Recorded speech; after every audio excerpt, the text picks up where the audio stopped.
మాజీ సీఎం కేసీఆర్ ప్రస్తుత సీఎం రేవంత్ రెడ్డి పొలిటికల్గా తలపడేందుకు రంగం సిద్ధమైంది. ఒకే రోజు ఇద్దరు లీడర్లు ఉత్తమ తెలంగాణ పర్యటనతో రాజకీయాన్ని హీటెక్కించబోతున్నారు.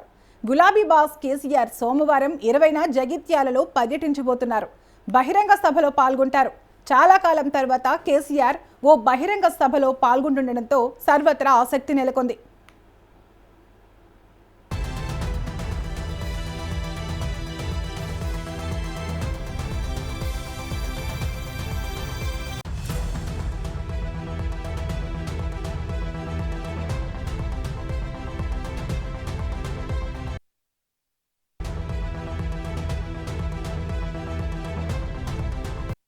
కాంగ్రెస్ పార్టీకి గుడ్ బై చెప్పిన మాజీ మంత్రి జీవన్ రెడ్డి బీఆర్ఎస్ పార్టీలో చేరబోతున్నారు.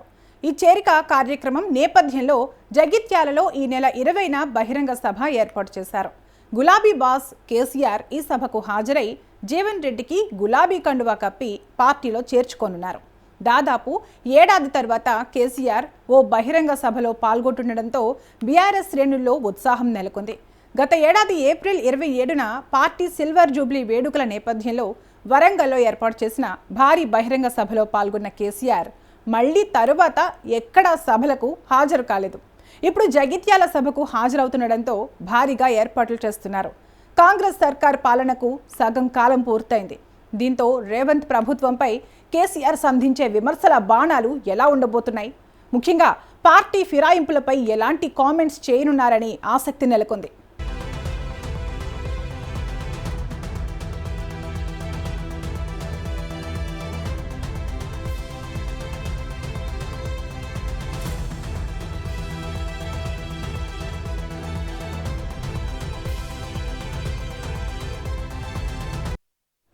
కేసీఆర్ జగిత్యాల బహిరంగ సభలో పాల్గొంటున్న 20వ తేదీనే ముఖ్యమంత్రి రేవంత్ రెడ్డి కాళేశ్వరం ప్రాజెక్టులో భాగమైన మేడిగడ్డను సందర్శించబోతున్నారట.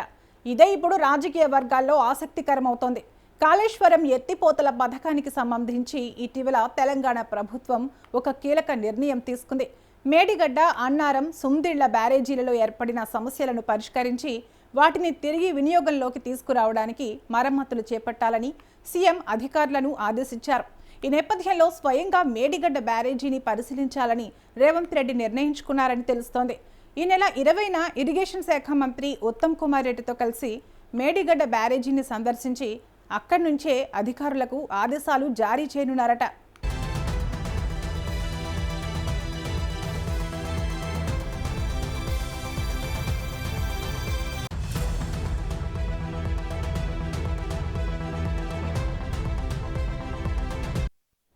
రేవంత్ రెడ్డి ముఖ్యమంత్రిగా బాధ్యతలు స్వీకరించాక ఒక్కసారి మాత్రమే మేడిగడ్డ బ్యారేజీ దగ్గరకు వెళ్లారు. సరిగ్గా 2 ఏళ్ల క్రితం 2024 ఫిబ్రవరి 13న కాళేశ్వరం ప్రాజెక్టులో అవినీతి అంటూ మేడిగడ్డ బ్యారేజీ పిల్లర్లు కుంగిపోవడంపై అధ్యయనం చేయడానికి ఆయన మొదటిసారి వెళ్లారు. తన కేబినెట్ మంత్రులతో పాటు ఎమ్మెల్యేలతో కలిసి ప్రత్యేక బస్సుల్లో అక్కడికి వెళ్లి పరిస్థితిని క్షేత్రస్థాయిలో పరిశీలించారు. ఆ తర్వాత రేవంత్ రెడ్డి మళ్లీ మేడిగడ్డ బ్యారేజీ దగ్గరకు వెళ్లలేదు. పైగా కాళేశ్వరం ప్రాజెక్టును కూలేశ్వరంగా అభివర్ణిస్తూ వస్తున్న సీఎం రేవంత్ రెడ్డి కేసీఆర్తో పాటు గత బీఆర్ఎస్ ప్రభుత్వంపై అవినీతి ఆరోపణలు చేస్తూ వస్తున్నారు. ఎప్పుడు అవకాశం వచ్చినా, సందర్భం ఏదైనా కాళేశ్వరంపై విమర్శలు గుప్పిస్తూ వస్తున్నారు. కాళేశ్వరంపై ప్రభుత్వం వేసిన రిటైర్డ్ జడ్జి విచారణ పూర్తయి నివేదిక అందడం, అలాగే దర్యాప్తును సిబిఐకి అప్పగిస్తున్నట్లు అసెంబ్లీలో ప్రకటన తర్వాత రేవంత్ కాళేశ్వరం టూర్ పట్ల సర్వత్రా ఆసక్తి నెలకొంది.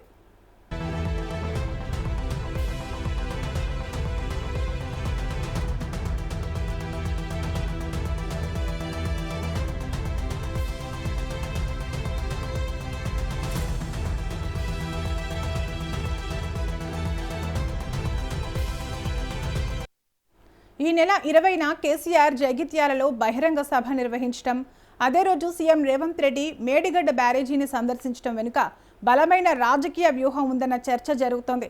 ఇది ఒక రకమైన మైండ్ గేమ్గా రాజకీయ విశ్లేషకులు అభివర్ణిస్తున్నారు.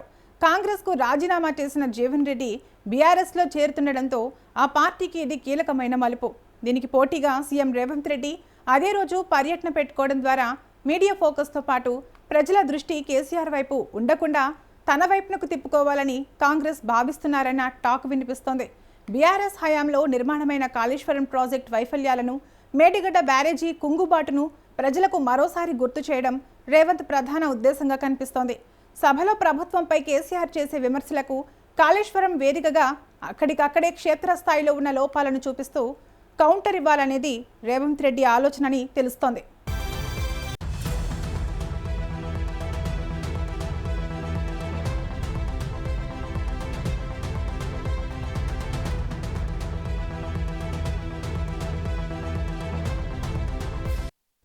జగిత్యాల, మేడిగడ్డ రెండు ఉత్తర తెలంగాణ పరిధిలోకి వస్తాయి.